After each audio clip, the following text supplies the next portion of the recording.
नमस्कार। आज हम आपको सुनाने जा रहे हैं शीतला माता की कथा।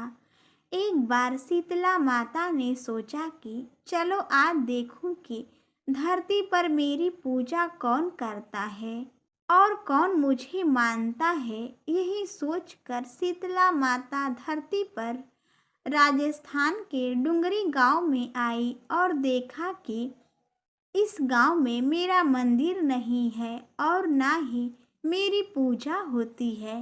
शीतला माता गांव की गलियों में घूम रही थी।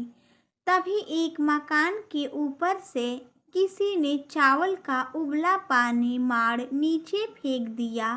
वह उबलता पानी शीतला माता के ऊपर गिरा, जिससे शीतला माता के शरीर में फफोले छाले पड़ गए। शीतला माता के पूरे शरीर में जलन होने लगी। शीतला माता गांव में इधर उधर भाग भाग के चिल्लाने लगी, अरे मैं जल गई, मेरा शरीर तप रहा है, जल रहा है, कोई मेरी सहायता करो। लेकिन उस गांव में किसी ने शीतला माता की सहायता नहीं की। वहीं अपने घर के बाहर एक कुम्हारन बैठी थी। उस कुम्हारन ने देखा कि अरे यह बूढ़ी माँ तो बहुत जल गई हैं। इनके पूरे शरीर में तपन है और शरीर में फफोले भी पड़ गए हैं। यह तपन सहन नहीं कर पा रही हैं। तब उस कुम्हारन ने कहा, हे बूढ़ी माँ, आप यहाँ आकर बैठ जाओ, मैं आपके शरीर के ऊपर ठंडा पानी डालती हूँ।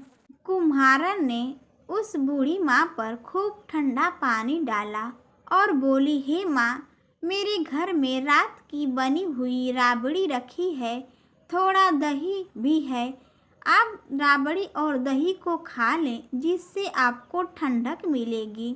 शीतला माता ने ठंडी ज्वार के आटे की राबड़ी और दही खाया तो उनके शरीर को ठंडक मिली। तब उस कुम्हारन ने कहा, बूढ़ी माँ, आपके सारे बाल बहुत बिखर गए हैं, लाइए मैं आपकी चोटी को गूंथ देती हूँ।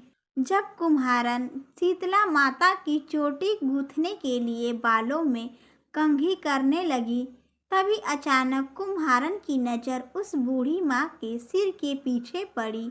तो कुम्हारन ने देखा कि एक आँख बालों के अंदर छुपी है।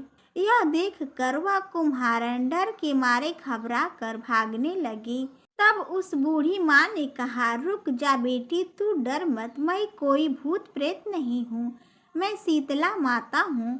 मैं इस धरती पर देखने आई थी कि मुझे कौन मानता है और कौन मेरी पूजा करता है। इतना कहकर शीतला माता चार भुजाओं वाली हीरे जवाहरात के आभूषण पहने, सिर पर स्वर्ण मुकुट धारण किए अपने असली रूप में प्रकट हो गईं। माता के दर्शन कर कुम्हारन सोचने लगी कि अब मैं गरीब इन माता को कहाँ बिठाऊं। तब माता बोली, हे बेटी, तुम किस सोच में पड़ गई। तब उस कुम्हारन ने हाथ जोड़कर आंखों में आंसू बहाते हुए कहा, हे माँ, मेरे घर में चारों तरफ दरिद्रता बिखरी हुई है, मैं आपको कहाँ बिठाऊं। मेरे घर में ना तो चौकी है, ना बैठने का आसन ही।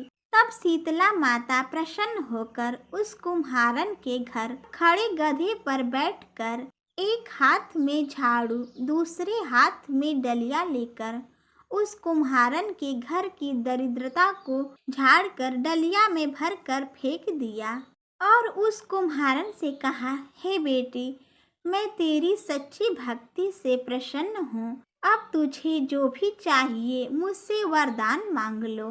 तब कुम्हारन ने हाथ जोड़कर कहा, हे माता, मेरी इच्छा है कि आप इसी डुंगरी गांव में स्थापित होकर यहीं निवास करें और जिस प्रकार आपने मेरे घर की दरिद्रता को अपनी झाड़ू से साफ कर दिया, ऐसे ही आपको जो भी भक्त होली के बाद सप्तमी को भक्ति भाव से पूजा कर अष्टमी के दिन आपको ठंडा जल, दही व बासी ठंडा भोजन चढ़ाएं, उसके घर की दरिद्रता को दूर करना एवं आपकी पूजा करने वाली महिला का अखंड सुहाग रखना, उसकी गोद हमेशा भरी रखना।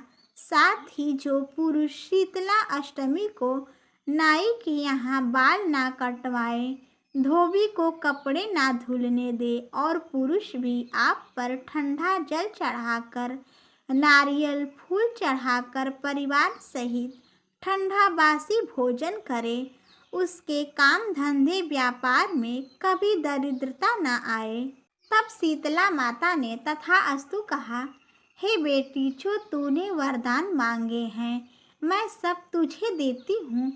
हे बेटी, तुझे आशीर्वाद देती हूँ कि मेरी पूजा का मुख्य अधिकार इस धरती पर सिर्फ कुम्हार जाति का ही होगा। तभी उसी दिन से डुंगरी गांव में शीतला माता स्थापित हो गई और उस गांव का नाम हो गया सील की डुंगरी। हे शीतला माता, जिस प्रकार आपने कुम्हारन की दरिद्रता को दूर किया, वैसे सभी की दरिद्रता को दूर करना और अपने भक्तों का कल्याण करना। प्रेम से बोलो माँ शीतला की जय।